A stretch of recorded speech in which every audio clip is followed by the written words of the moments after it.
Cupid's blend from Valentine's for 75% off. Even better. Well, honestly, yeah, cheap M&Ms are the best. Well, M&Ms are the official, sponsor of the Kentucky Derby. So they're going to be, as I'm chewing them in people's face. Let's get into it. 1, 2, 3.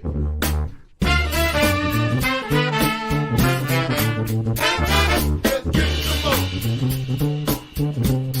Have it in. Some more.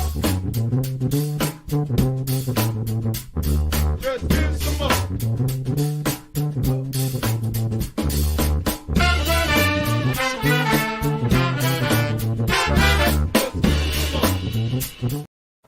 Hey, well, hello, everyone out there in Whiskey Land. Welcome to My Whiskey Den, your favorite public access whiskey review show where craft whiskey is king. Tonight, we are going to be talking about the horses of the Kentucky Derby and, well, some of the other upcoming events we have going on. Like next week, we're going to be talking to Fred and Adam about Distill America, which is building up quickly here. My computer froze up. You were having a problem with that, Mitch, but there, mine decided to work now because we will be at Breeze Field on May 18th, and we're all excited about that, but we'll learn a little bit more about some of the things that they'll have on tap for us this year next Monday night show. But before we go any further and get into the fanfare that is the Kentucky Derby, all the excitement, the mint juleps that I hate, and the weird hats that are 3 sizes too big for a woman's head that they all wear, all the fantastic details. No, just the horses. But before we talk about that, Mike, do you want to tell all the lovely people at home about the Bar Cart Co-op? Yes. The Bar Cart Co-op is a collection of friends who create content for the whiskey and other distilled spirits public. The Bar Cart Co-op YouTube and Facebook pages have information about upcoming and past special shows, which happen about every quarter. There are blind tastings, distiller panels, discussions of special collaborations, and the usage of unique grains. The Bar Cart Co-op has educational and fun episodes for your enjoyment. The oldest show in the group is Distillers Talk, hosted by Alan Bishop and Christy Atkinson. It is a conversation with people from distilleries and distillery adjacent that gets into deep and sometimes off the rails and back again discussions with their interviews. New episodes arrive at the end of the work week.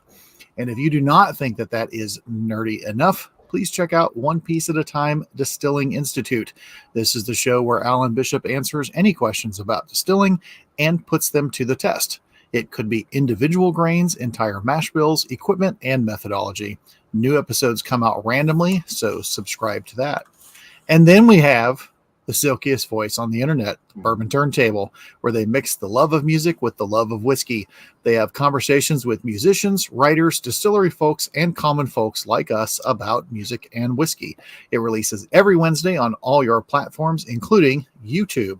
This week, I know, is part 2 of the show with Chris Koenig, talking about the Bakersfield Sound, aka the Linda Ronstadt episode, which you find out about more.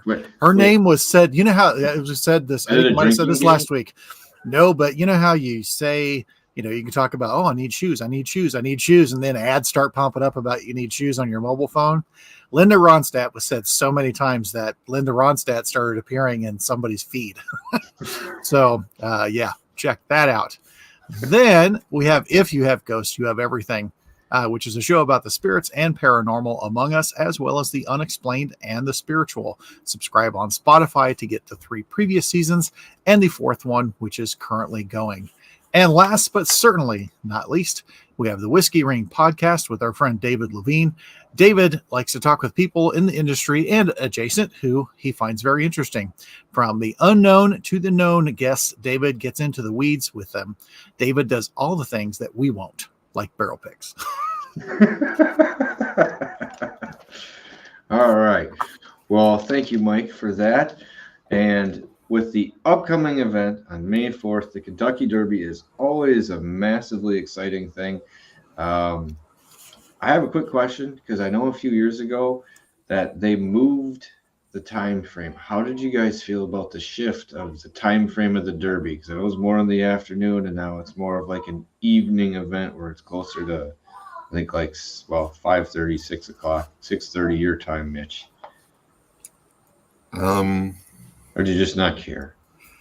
So it's a little bit of that, but also Derby is kind of like the time that Louisville gets to go absolutely bonkers, and the police kind of let everybody get away with just about anything, so long as it's not heinous felony level. So all it really did was like kept the white trash kind of more in the evening rather than like the afternoon. So that's about it. Oh, I can understand it. Well, at least you don't have incidents like the Waste Management Golf Tournament in Phoenix. I mean, apparently that's just an off the rails. Yeah. So we got family stories about the Derby, right? Like my dad getting sun poisoning as a teenager because he got too drunk in the infield and passed out, and nobody was like, we should probably put him in the shade. So he just was in direct sunlight for like 6 hours. Ouch. I'm guessing a pretty good burn as well, too. Oh, yeah.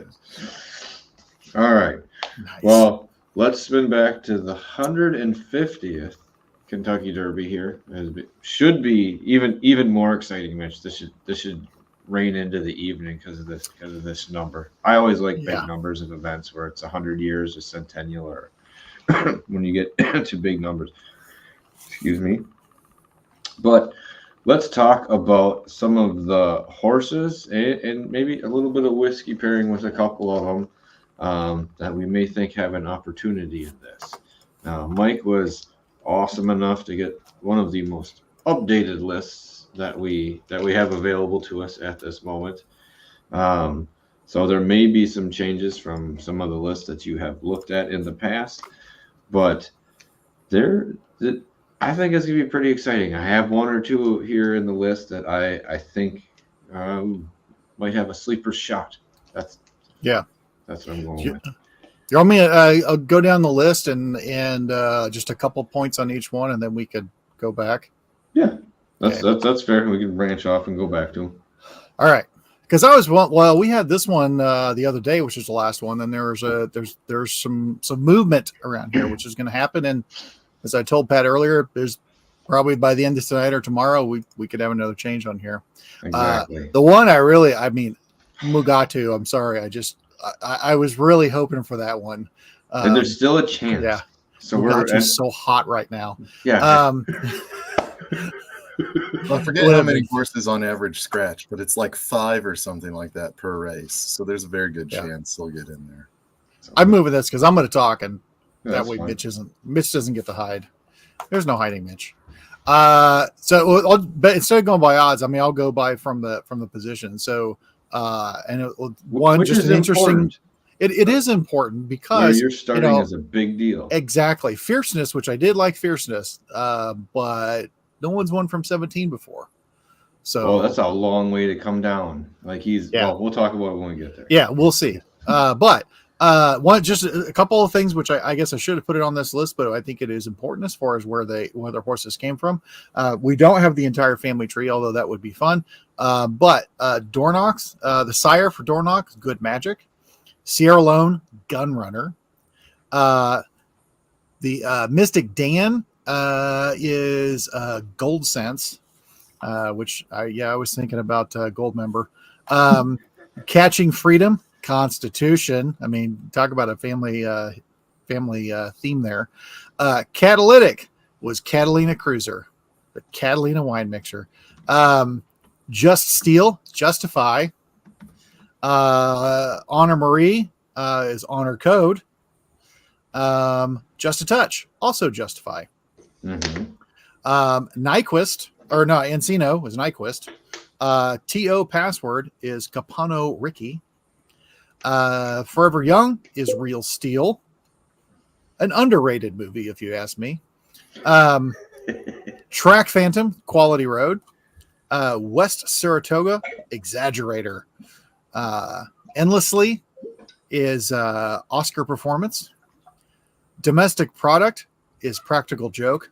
I like how those two play together. Grand Mo the First was Uncle Mo. Fierceness was City of Light.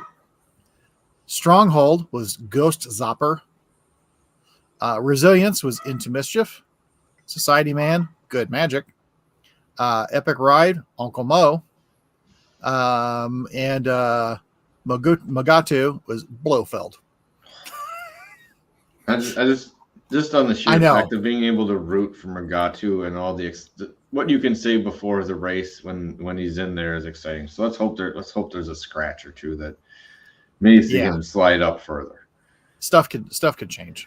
Stuff can change. So I'm curious though, from the list, is there one that because I usually have paid more attention these last 2 years, I just haven't been able to, and I haven't made the effort either. I'll be honest, but I've always had a couple of favorites, that I wanted going in. Do you have any? Do you guys have any?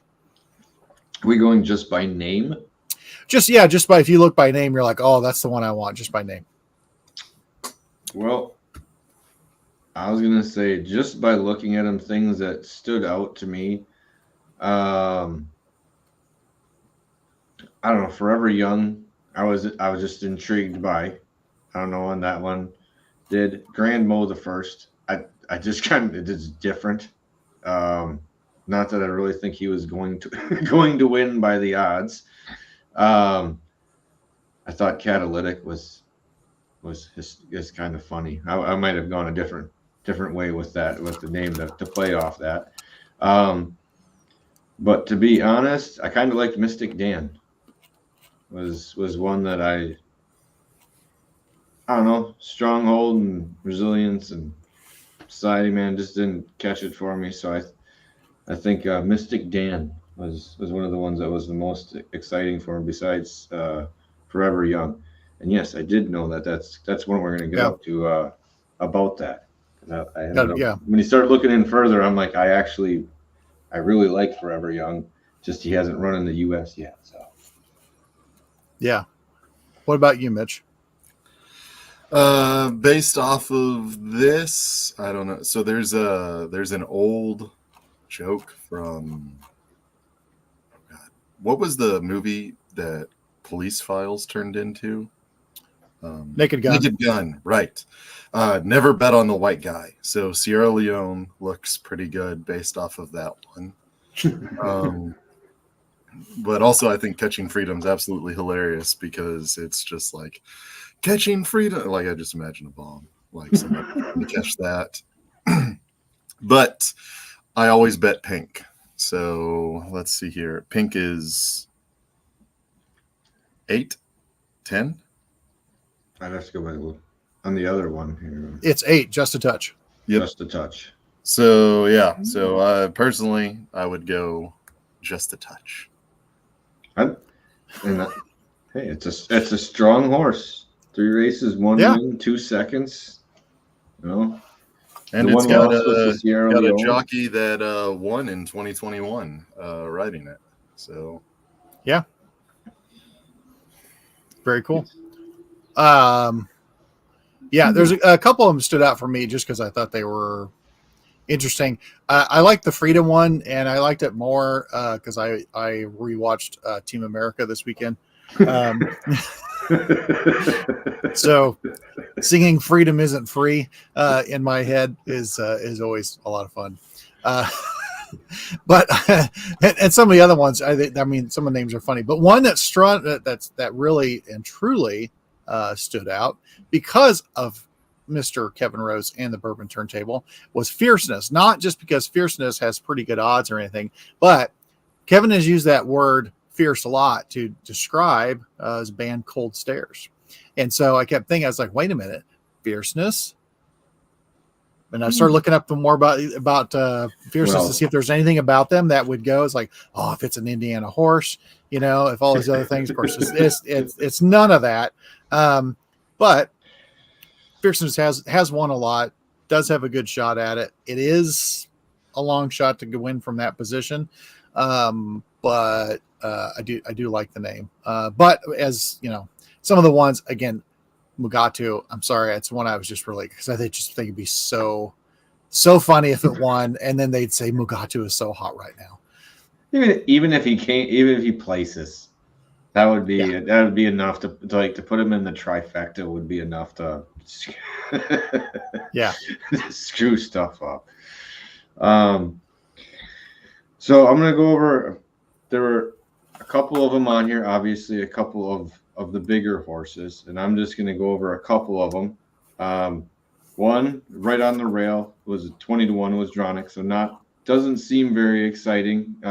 Trainer was Danny Gargan, 6 races with 3 wins. So I was going to say 50-50, not overwhelming, but one of the wins was against Sierra Leone. The only loss Sierra Leone had was to Dronic, but one seems to be ascending since that point. The other one seems to be a little stagnant or descending. But starting off right at the rail between that, I find that to be an interesting spot that I'm going to watch now, just because of that motion and getting out quick. So obviously number 2, Sierra Leone, 3-year-old colt. Chad Brown is the trainer. 4 races, 3 wins. Obviously only lost to Dronic, but that was the second race. Very, very solid in where he raced. I think plays a nice factor to it. Mystic Dan, like I said, I like the name. Kenneth McPeak is the trainer. 6 races, so a couple more races in there. Only 2 wins, but the wins were at Churchill Downs and Oakland Park. And this is one of those things to watch like race day. This guy's a mutter. So if it gets rainy, it gets a little sloppy, that's where I think Mystic Dan has a chance to kind of slide up and maybe move up the ranks if that happens. So obviously you guys love Catching Freedom from Brad Cox, the trainer. Mystic Dan, you broke your legs. No. Blam, blam, blam. No. Yeah, a little worse for Mystic and Lieutenant. Yeah. I couldn't help but read that. All right. Like I was saying, Catching Freedom, 5 races, 3 wins. So not too bad there. Number 8, Mitch's horse, just a touch. Brad Cox again was another horse entered in here as a trainer. 3 races, 1 win, 2 seconds, and one of them was to Sierra Leone. So right neck and neck in that kind of pace with things. The one I like so far as my sleeper pick so far is Forever Young, 3-year-old horse from Japan. 5 races, 5 wins. Oh, wow. Very solid, but transitioning from country to over, always kind of a thing with that to see how that plays out. But I like to see where that goes, and obviously fierceness with 5 races, 3 wins, and one of them was a third. And his races are fast, like they're fast races compared to the other ones, which I find kind of interesting. If he could, like we were saying, if he wasn't at 17, if he could get out a little bit faster instead of having to drop down and bridge that gap sliding, I don't know, interesting to see how he goes. But he is a fast horse as far as times go in the slots. So those were all the big ones I saw. But let's see here. Is there, I know we were talking about, obviously we should pick a winner. Who's your favorite long shot? And Mike, I know you were talking about like whiskeys with some of these ones. What were some of the ones that you liked, that you chose something to pair with them, or thought maybe might have resembled them, or maybe even their chances? Well, I'd say not so much of resemble with the corresponding with the chances. But with some of them, with the names like Sierra Leone with the sire was Gunrunner. To me, that one, Gunrunner, you got to have a smoky whiskey. And there's a few out there that are like, like Brimstone. Brimstone is far more barbecuey than having that sulfur notes. But having just gone back to Iron Root again and getting to try Gunsmoke and Gunsmoke 2 again, that's what I would go with that one. There's really only a few of them that I really came up with, but like Catching Freedom, I thought Michter's American, because again, I recently saw Team America, so you can finish the phrase America. And catalytic being from Catalina Cruiser, I kept thinking of the Catalina wine mixer, and I was thinking of a wine finished whiskey. And again, I was thinking of Iron Root and the Apotheosis line with the different wine and sherry finishes, because catalytic, it was a long shot, just like being a young Texas distillery coming up, and those long shots can pay off. But the ones like Just Steel and Just a Touch, who both are from Justify, I was thinking of the Justified whiskeys. But only two of the whiskeys that I recall from Justified I would actually buy and drink, which are Wild Turkey and Ancient H. Because I'm not going after the. There's nothing. Age is really good if you can find There's nothing wrong with it. Not Ancient H. Ancient H. TO Password, being that it is not I know it's not a Japanese cult, but it is a Japanese jockey and Japanese trainer. Yamazaki 12. Forever Young, thinking of Real Steel, thinking of Pennsylvania, not necessarily Pittsburgh, but I had Dad's Hat Pennsylvania Rye, which I'm digging that one. West Saratoga, whose sire was Exaggerator and has 50-1 odds, but mostly with a sire that's named Exaggerator, the only whiskey that would pair with that is Boone's. Also, domestic product with long shot odds of 30-1, whose sire is Practical Joke. Also, the only whiskey that would go with that one is Boone's. So, the second one I like even better. Yeah. So yeah, that's where I'm at with mine. That's hilarious. Now, I will say, like, if we're talking about doing derby stuff, I'm sure that I'm 90% sure that it's happening again this year.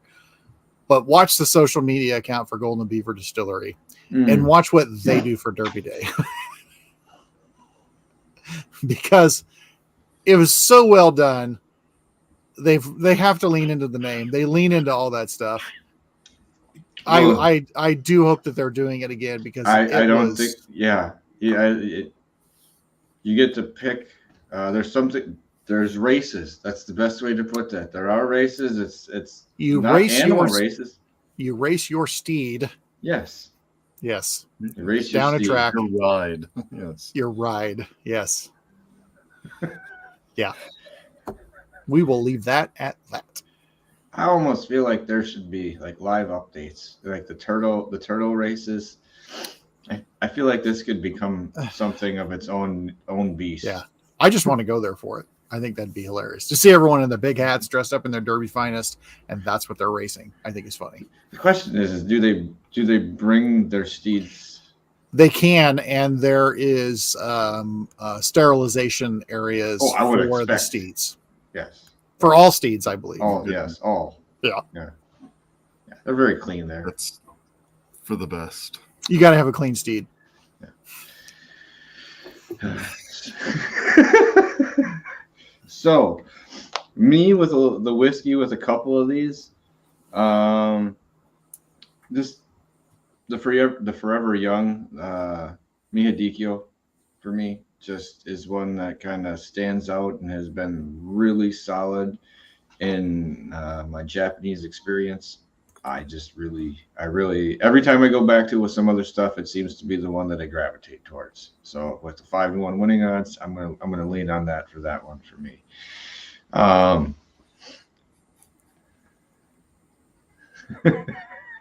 Probably.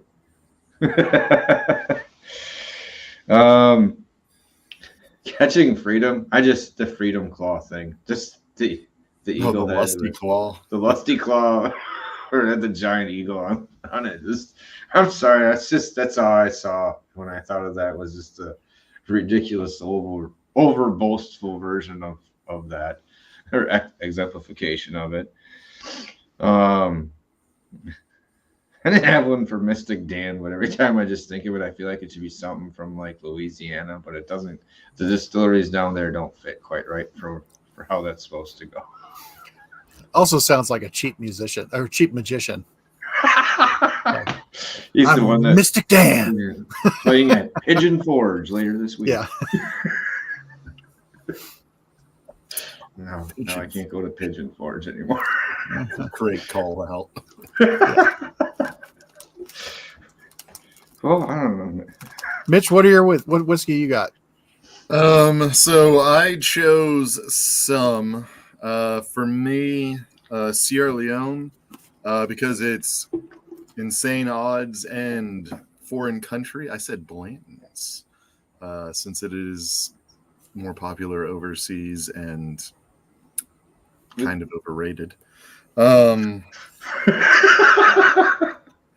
For 5 and 10, so catalytic and TO password. Those are the two positions that have the most wins. So I went with Woodford and Old Forester, just any for those, because they are the sponsors for the events. For me, it's hilarious. Everybody's talking about Mystic Dan. I went Roaring Dan, which is the maple flavored rum from Wisconsin. I forget the distillery though. I don't know. I'd have to go back and look. Great Lakes, I think. Great Lakes. Could have been. Oh, yes, they were newer to that. Yeah. So that was that one. And then number 8, the Just a Touch. It's a very specific bottle. It's a pinhook, single barrel pick. I don't remember if y'all remember a few years ago when there was the cheating scandal, but it was a pick, and it was called Bobby's Secret Horsey Stuff. Oops. And they got sued over it. So that's my whiskey to go with number 8. If you have a bottle of that, by the way, it is worth a lot of money now because they got sued. And then what was the other one? Forever Young. I went with Neely Family Distillery, since just about everything they release is super young. And then, oh God. Domestic products. I went with Wild Turkey because I don't think you can get anything that sounds more domestic than Wild Turkey. No, that's pretty standard. What's another one though? Oh, well, I was Jim Beam. Kessler's. I mean, you know. Yeah, Beam is pretty standard too. Sorry. Kessler's is a well thing in Wisconsin. If you don't, it's a well thing everywhere. It's the top 10 selling whiskey in America. So nothing wrong with cheap. No. All right. So for each of you, who do you think's gonna win it all? Just a touch. Really? Okay, just a touch. Always pink. I have only ever bet money on horse races twice, and both times number 8 won. Okay. Are you the gosh isn't are you betting on this price? Oh, okay. Nice. The 2 times I bet, I paid for someone to get into Churchill Downs because it required cash, and they said, "Oh, I'll go ahead and bet for you for the money." And I was like, put it on the pink horse. I don't even know anybody's name, and I won. And then the other one was the Bobby's whatever the Bobby horse was. I was at a party and they were like, everybody needs to bet, and I was like, put it on the pink horse, whatever. And I bet $5, and I think I won 50, so that worked out. It's not bad. It's a good way to do it. Mike, who do you think is going to win it all? I do. Well, I do think I like Fierceness because I like again, power of suggestion with the name, but I like the idea of a horse with those odds going from that position and having a shot to win it. I would be impressed. I think there's a lot about that story that that I would dig. So aside from, you go much better odds with other horses, but that doesn't always mean you're going to win either. No, I would agree. The one I want to win is Forever Young. That's the one. That's the one I want to win. Think we'll win. Sierra Leone's got a nice, I don't want to say a nice start, but a better start than Fierce. But I don't know. I want to go with Forever Young. It's in the middle, starts in the middle. But like you said, the pace that Fierce could put out there could be interesting, especially coming down from the range. So by name alone, mine is Resilience, just by name alone. But I don't think Resilience can pull it off. The odds are too strong against. But then you never know. You never know. And a long shot for either of you guys. That's the call. You got to be at least in the 20 to 1 range. I think more like the 50s seem to be so outweighed that I don't think there's a really good chance. But I'm hoping there's a couple scratches because the long shot that I want to win so bad is Magatu. I mean, domestic product based off of name alone. Yeah. That's fair enough. It'd be even better if if it was really muddy and he won, and they were like, "That is a gross domestic product." It's all covered in mud. Economic jokes. It's what everyone comes for. He's here every Monday. Unfortunately for some of it. I was gonna say my long shot one that I kind of liked. Just the name originally was Track Phantom. Not so much, but that's the one I'd really expect or hope something for. It sounds like the bad guy on Scooby-Doo. It does. That's exactly. He's at a track. It's the Track Phantom. He's like he'll be the one that scratches. Is what happens. Yeah. Right. Like the day before the race, the Track Phantom ends up getting scratched. Maybe. Yeah. Oh yes. All sorts of what that could mean. Who knows? I hope it means what I think it means. Or was he not? I hope he was. I hope it's amazing. Yeah, I am curious. Yeah, for the time for doing it because I'm going to be at the Royals baseball game during the Derby because they switched the hours. So I'll be trying to catch it on my phone, or maybe they'll show it up on there. But show it. I'd hope so. So depending on what happens at the in California, I'll be keeping an eye on that also. Well, I should. It's wild. Like Derby's a thing in Louisville. I mean, I worked at a grocery store, and when the Derby came on, they would get on the announcements and then just hold like their phone to the speaker. So it would play over the entire store so people could listen to the Derby while they were shopping. I like that. I mean, that's in Louisville, though. I mean, it's only like 2 Kansas City. They're not going to. Yeah, it's obviously very. Yeah, it's going to be a stretch. Specific. But plus, it's Star Wars Day on Saturday, and so we're going to be at the Star Wars themed baseball game. So if there's any extra things going on, it's going to be Star Wars stuff they talk about. All right, last one, the trifecta.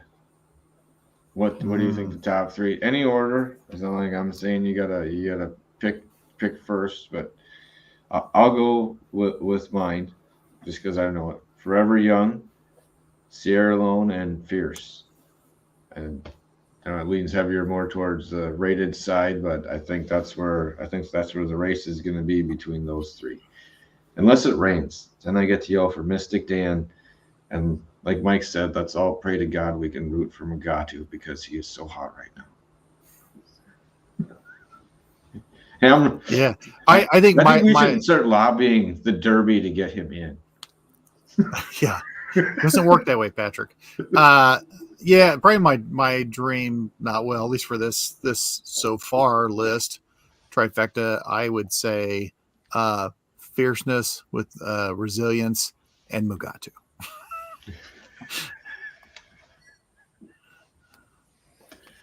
I would go probably just a touch because that's fair. It's a good one.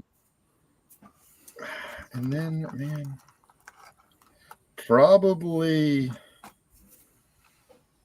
guess maybe catching freedom and fierceness. I like that. That's a different lineup. That's totally plausible. I don't believe he's allowed anywhere. Yeah, I don't think so. He is persona non grata at a lot of places, right? Yeah. He'll be there in spirit, as they say. Will he, though? I don't know. Oh, some people. All right. Well, I think that goes over what we feel about the Derby this weekend. I just usually don't get a chance to look at some of the horses beforehand, and sometimes when you do the day of, it's chaotic, and if you're at an event, you really don't know. You don't get to know what's going on anyways. So I might do this more often. I enjoy horse racing. It's kind of fun. You start when you get into some of the sub details, not that they always factor in. Yeah. So I am related to we're going to call him a reformed bookie. So betting on horses is not something that I can do. Are you the reformed family bookie? History there? I'm sorry? Are you the reformed bookie? No. Oh. I mean, well, fuck it. He's gone to jail for it. You were the one who broke people's legs for him? I'm sorry? You were the one who broke people's legs for him? I was not, because when he went to jail for it, I was not born. Well, that's fair. But yeah, no, he. I can see Mitch being the enforcer, though. I would probably. And how are they related to you? Great uncle. Huh? I had a great uncle who was a bookie also. So you're did from not go to Kansas jail. City. This was Iowa. This was in Iowa. Well, actually, he was living in Rock Island, Illinois. Oh. We didn't know he was a bookie until after he died, and we had to go back through his stuff. And we found all these things, and he had Kinney shoe boxes full of, for the 5 people that know what that is, that were full of index cards, and they were categorized by what the event was, and they were play-by-plays of things, so you can go on and had they were stamped and everything, so you can pull up, no, this happened here, so you could check the bets and stuff on it.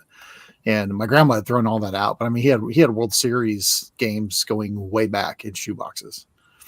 Wow. It was nuts. So I have a cousin, Chris, and he's older than me. I think he's 16 years older than me, something like that.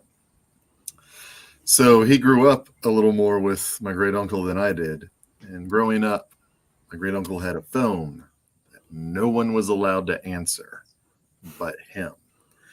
And as a very small child, like 3rd grade or under, my cousin Chris was going home from my uncle's house and went, "Mom, is Uncle Joe a bookie?"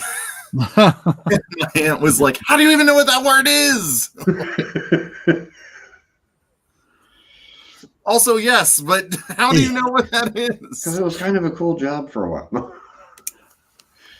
Someone had to have it. Yeah. Well, apparently, I wish I knew. I wish I knew that he was doing it at the time, because it would have been really interesting to ask him about it. So Apparently, my great uncle bought a bar, which he then lost because they caught him running books out of the back. Oh, well, you gotta do it somewhere. Better than your house. Is it? I don't know. I don't know. The government seems to just take everything anyway, so probably not. So, boo government. Boo government. That damn. What was that government one in this race here? I have to find the list of names again. The government domestic product. Domestic product.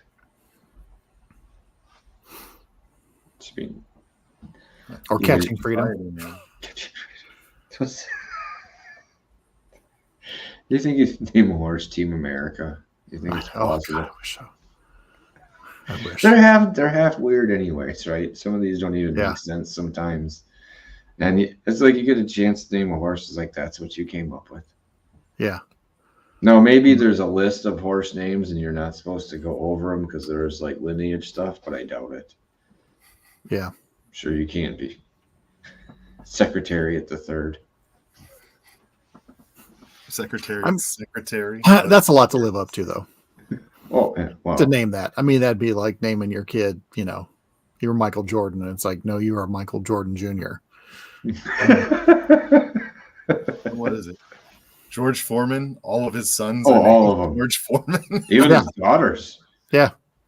Even the daughters are named, Georgia, I think. But yeah. I mean, you can't say a whole lot. Every dude in my family is named Joseph, so yeah, you win some, you lose some. I think with George it was just he doesn't have to remember names then. Yeah, I think that's the reason behind Joe. Yeah. All right. Well, I think I'm about ready to step away. I know it's a little bit earlier than normal, but I think that's okay. We gotta get rest up for our Distill America show next week with Fred and Adam, which is always fun and should help get most of us excited for what will happen on May 18th. I'm happy to have a day off that day. I think it's my first day off in a bit. I'm do my best to not go out of control wild, end up laying down on some weird mattresses on the street or anything like that. I'll do my best. That's just called getting muddled, man. Yeah. Well, if it hadn't been for getting weddled before Distill America, what'd you do? I don't know. I just tried like 10 different spirits right now. This pace yourself. Shoebox-sized hotel room across the street. Yeah, different place. Should be bigger this year. So, because that was a little tight. Yeah. If someone wanted a bottle, the other person had to move. Yeah. That's how it was. Can I try that? All right, everybody, pass it down. Yeah. And let me lean back. All right. So next Monday, Distill America show. Make sure to stop out for that. And meet us there. We're going to be doing I'm totally excited to be there. There is a lot of other people we know going. Some other people from the distillery showing up. I don't want to give names because maybe they want to go incognito of some sort or a little more relaxed, but it should be an excellent time. Let me switch back to comments. Can you how many times can you wettle? That's a good question. Can you like build up an immunity to wettling? I'm pretty sure that's called alcoholism. Well, unless it's speaking of to you, it's like how many times can you, Mitch, wettle? And I think there's an infinite number of times that Mitch can wettle. Oh, yes. I believe that is true. Yes. I mean, if you count how many times I've wettled someone, it's a lot. Yeah. Because I've wettled a whole group before. So. That's why there's a shirt. So we got to be careful with what we bring up this year. I didn't do it. What? Well, we'll see. All right, ladies and gentlemen, Thank you very much for stopping out, and we will see you next Monday for our show then. And until then, remember, it is not the size of the den that matters. It is the love of whiskey. Cheers, everyone. Cheers. Cheers. Cheers again.